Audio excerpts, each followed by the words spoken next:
কাছাড় জেলার বিভিন্ন উন্নয়নমূলক প্রকল্পের অগ্রগতি, জনকল্যাণমূলক কর্মসূচির বাস্তবায়ন ও প্রশাসনিক সমন্বয় নিয়ে জেলা প্রশাসকের কার্যালয়ে এক উচ্চ পর্যায়ের পর্যালোচনা বৈঠক অনুষ্ঠিত হয়।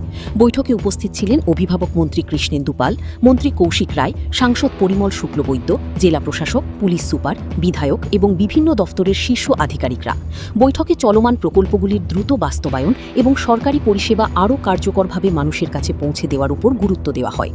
বৈঠক শেষে মন্ত্রী কৃষ্ণেন্দু পাল জানান, অতিরিক্ত বোঝাই যানবাহনের বিরুদ্ধে কঠোর অভিযান চালানো হবে। পাশাপাশি তিনি বলেন, শিলচরের সিগড়ি উড়াল সেতুর নির্মাণ কাজ খুব শীঘ্রই শুরু হবে, যা শহরের যানজট কমাতে গুরুত্বপূর্ণ ভূমিকা নেবে। তিনি আরও জানান, জেলার সার্বিক উন্নয়নের স্বার্থে সব দফতরের সমন্বয়ে জনকল্যাণমূলক প্রকল্পগুলির দ্রুত বাস্তবায়নে সরকার বদ্ধপরিকর।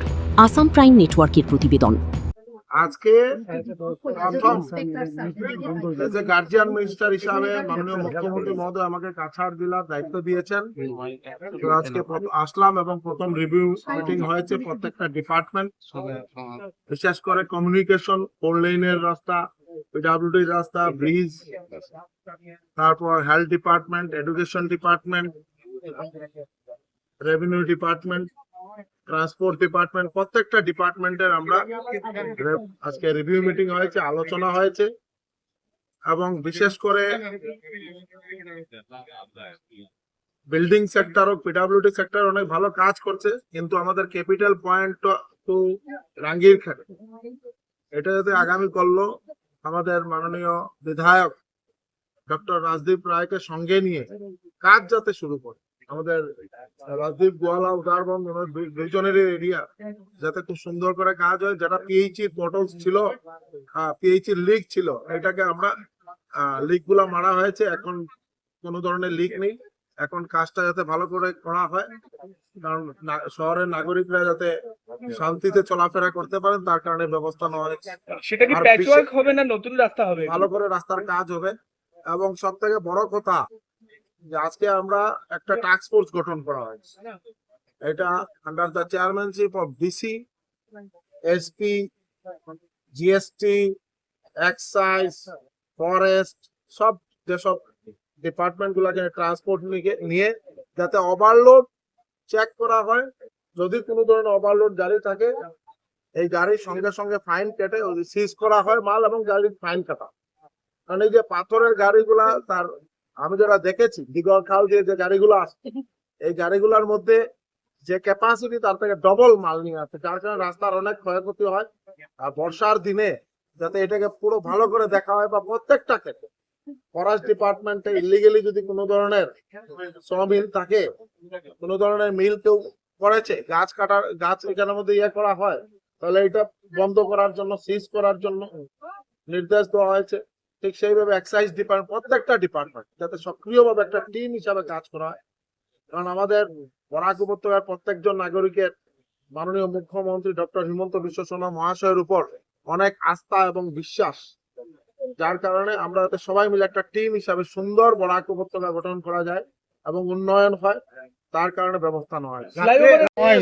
আজকে একদম কঠোর ভাবে ওভারলোড যাতে কঠোর ভাবে এটাকে করা হয়, তার কারণে ব্যবস্থা নেওয়া হবে, যেটার কারণে টাস্ক ফোর্স গঠন করা হয়েছে। আগামী কল্লোর থেকে আপনারা দেখবেন কিভাবে অ্যাকশন শুরু। শিলচর ফ্লাইওভারের কাজ কবে শুরু হচ্ছে?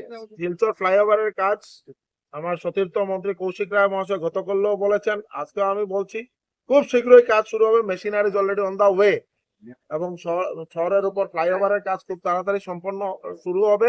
এবং আপনাদের সবার সহযোগিতা কামনা করছি, সবাই সহযোগিতা করবেন। আর বিশেষ করে আজকের এই মিটিং এ প্রথমেই আমরা মানে ফ্লাড নিয়ে পর্যালোচনা হয়, যাতে ফ্লাডের সময় আমরা যাতে সব আমাদের ডিপার্টমেন্ট হোক, আমরা সবাই যাতে একটা টিম হিসাব কিভাবে ফ্লাডকে আমরা, ফ্লাড থেকে নাগরিকরা মানে পরিত্রাণ পান, রক্ষা পান, এবং ভগবানের কাছে প্রার্থনা করে যাতে ফ্লাড না হয়।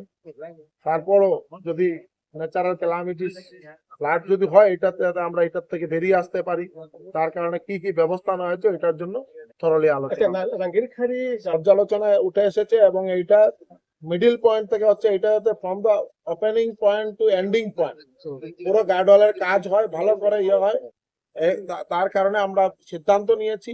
এবং এটার উপর আর কি কি করতে হবে তার কারণে পর্যালোচনা করে প্রত্যেকটা না, বিলম্বের কারণটা কি? প্রত্যেকটা খাল যাতে সুন্দরভাবে আমরা খনন করতে পারি। না, বিলম্বের কারণটা কি? আমরা প্রতি বছর ডুব খাচ্ছেন শিলচরের মানুষ, বিলম্বের আর লোকাল এমএলএ আছেন, উনি নিজে কালকের থেকে এটা ডিপার্টমেন্টের সঙ্গে নিয়ে যাতে আরো তাড়াতাড়ি আমরা খাল নিষ্কাশন করা যায় তার জন্য ব্যবস্থা আছে। ক্যাপিটাল থেকে রাঙ্গির কালকে বিধায়ক মহাশয় নিজে থাকবেন, কাজ শুরু করবেন। না, গত রবিবার শিলচরে একটা নাগরিক কমিটির সভা হয়েছে নাগরিকদের নিয়ে। প্রথম আমি রিভিউ মিটিং করি নাই, আমি প্রথমে শ্রদ্ধার জ্যেষ্ঠ শ্রেষ্ঠ বিশিষ্ট নাগরিকদেরকে নিয়ে রিভিউ মিটিং করেছি, একটা রোডম্যাপ তৈরি হয়েছে।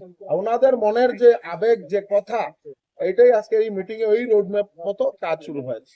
একটু সময় লাগবে, 3 দিন হয়েছে আমরা রিভিউ মিটিং, আমরা ওনাদের সাজেশন নিয়েছিলাম বিশিষ্ট জনের, এই সাজেশন মতো কাজ শুরু করার জন্য আজকে আমরা আহ্বান করেছি এবং আগামী দিনে দেখবেন এই রোডম্যাপ মতো কাজ হবে। বরাক উপত্যকা উন্নয়ন এই ডিপার্টমেন্ট একদম নতুন করে গঠন করেছেন মাননীয় মুখ্যমন্ত্রী বরাক উপত্যকা ডেভেলপমেন্টের জন্য।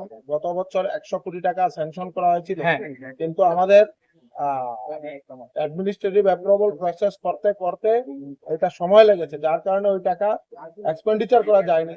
যার কারণে মুখ্যমন্ত্রী মহোদয় এইবার আবার আদেশ করেছেন, নির্দেশ দিয়েছেন এবং 75 কোটি টাকা স্যাংশন করেছেন, যাতে এই বছর আমরা এই যে 6 মাস 7 মাসের যে টেনিয়র, আমরা খুব তাড়াতাড়ি কাজে হাত দিতে পারি এবং এই টাকা যাতে আমরা ডেভেলপমেন্টের খাতে খরচা করি।